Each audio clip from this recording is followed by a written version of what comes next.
আমার চ্যানেলে তোমাদের সকলকে স্বাগত।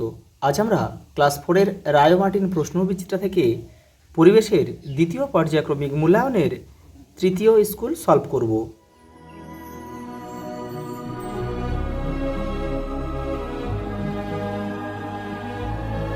দেখো, সঠিক উত্তরটি বেছে নিয়ে গোল করো। দেখো, প্রথম দেখো, সাপের বাসস্থান হলো কি? গর্ত। মানুষ প্রথম আগুন জ্বালিয়েছে চকমকি পাথর ঠুকে। পৃথিবীর উপগ্রহ হলো চাঁদ। ধাতু খুব তাড়াতাড়ি গরম হয়ে যায়।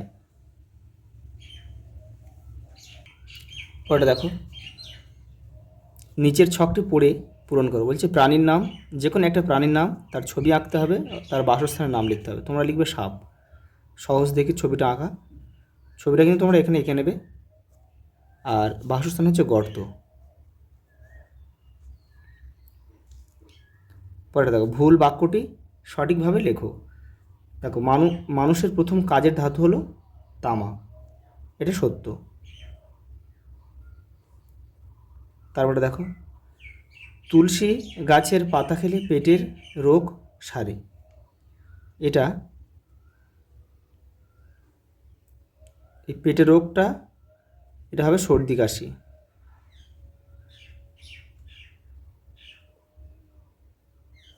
সর্দি কাশি। আবার তুমি বাক্যটা অন্যভাবে লিখতে পারো। এই তুলসীর জায়গায় তুমি লিখতে পারো থানকুনি। থানকুনি। থানকুনি পাতা খেলে পেটের রোগ সারে। তখন কিন্তু আর সর্দি কাশি লিখলে হবে না, তখন পুরো বাক্যটা লিখতে হবে, পেটের রোগ সারে লিখতে হবে। তুমি যে কোনো দুদিক থেকে একদিকে তোমার পাল্টালেই হয়ে যাবে। পরেটা দেখো, দূরবীন আবিষ্কার করেন আর্যভট্ট। এটাও কিন্তু এটা মিথ্যা বাক্য হবে। এটাও মিথ্যা বাক্য। এটাকে আমাদের সঠিক করতে গেলে এই আর্যভট্ট জায়গায় কী লিখতে হবে? গ্যালিলিও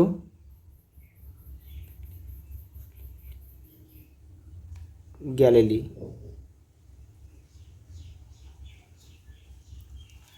পরেটা দেখো, একটা স্তম্ভ দিয়েছে, বলায় আছে এমন গ্রহ, শনির বলায় রয়েছে। এখানে আমরা ক লিখব। ভোঁতা বড় পাথরই ছিল মানুষের প্রথম হাতিয়ার, তাহলে এখানে আমরা খ লিখব। কেউ কিন্তু তীর চিহ্ন দিয়ে তোমরা মেলাবে না। পৌষ মেলা হয় শান্তিনিকেতন, গ। আর গ্যালিলি দূরবীন আবিষ্কার করেছিল, ঘ। পরে দেখো, শূন্যস্থান পূরণ করো। দেখো, শূন্যস্থান পূরণ করো। দেখো, প্রথম মানুষের পোষ মেনেছিল কুকুর।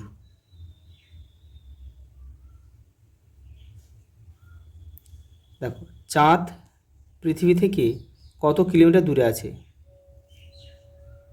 3,84,400 কিলোমিটার দূরে আছে। পরেরটা দেখো, ভারতীয়দের মধ্যে প্রথম মহাকাশে যান রাকেশ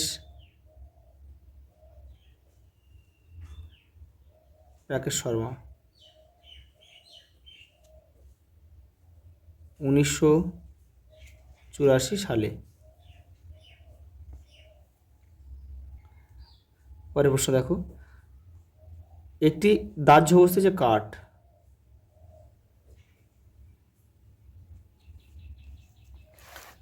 পরেরটা দেখো, কয়েকটা বলছে টুলসের ছবি। এখানে তোমাদের পছন্দের দুটো টুলসের ছবি এঁকে তার কাজ লেখো। ছবিগুলো কিন্তু তোমরা এঁকে নেবে। আমি এখানে নাম করা লিখে দিচ্ছি, কোদালের ছবিটা তোমরা আঁকবে। কি কাজ হয়? মাটি কোপানো। তারপরে এখানে লিখবে তোমার সাঁড়াশি। কী কাজ হয়? ছবিটা কিন্তু তোমরা এঁকে নেবে। আমি এই নামগুলো দিলাম, এই ছবিগুলো আঁকতে কিন্তু সহজ হবে, সেই জন্য নামগুলো দিলাম। সাঁড়াশি কী হয় দেখো, গরম পাত্র ধরতে ব্যবহার করা হয় কিন্তু। পরেরটা দেখো, টিকা লেখো, বর্জ্য পদার্থ দেখে নাও।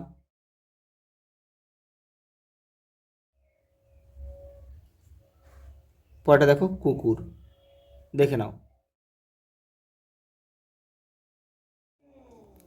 8 দাগে নিচের প্রশ্নগুলির পুরো বাক্যে উত্তর দাও।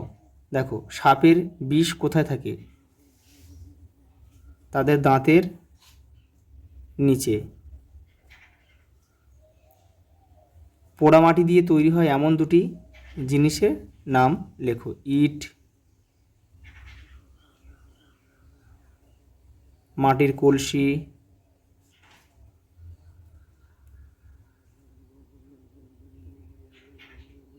এটা ল।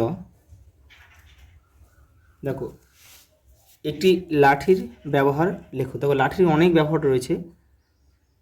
তোমাদের এটা এটা বইয়ের তোমাদের 90 নম্বর পেজে যাবে, ওখানে কিন্তু তোমাদের দেখো অনেক ব্যবহার রয়েছে, তো ওখান থেকে তোমরা করবে। তো আমি তো বলে দিচ্ছি। বৃদ্ধ মানুষের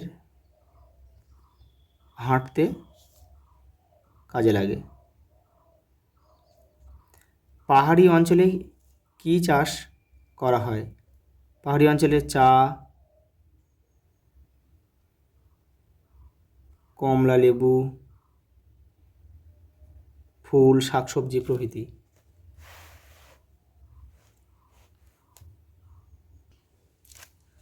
পরেরটা দেখো, থানকুনি পাতা কী রোগ সারাতে কাজে লাগে? আমাশয়। এমন একটি বর্জ্য পদার্থের নাম লেখো যা মাটিতে মেশে না। প্লাস্টিক। প্লাস্টিক, কাঁচের টুকরো,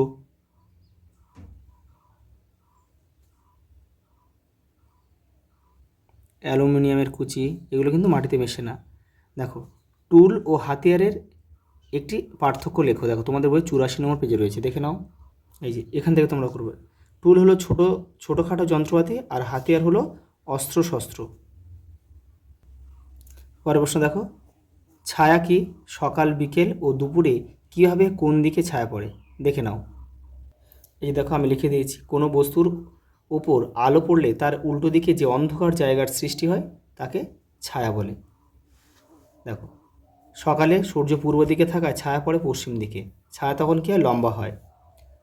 এবার দেখো, দুপুরে সূর্য মাথার উপর থাকায় ছায়া ঠিক পায়ের নিচে পড়ে, ছায়া সবচেয়ে কিন্তু ছোটো হয় দুপুর 12টার সময়। এবার দেখো, বিকেলে সূর্য পশ্চিম দিকে থাকায় ছায়া পড়ে পূর্ব দিকে, সেই সময়ও কিন্তু ছায়া লম্বা হয়।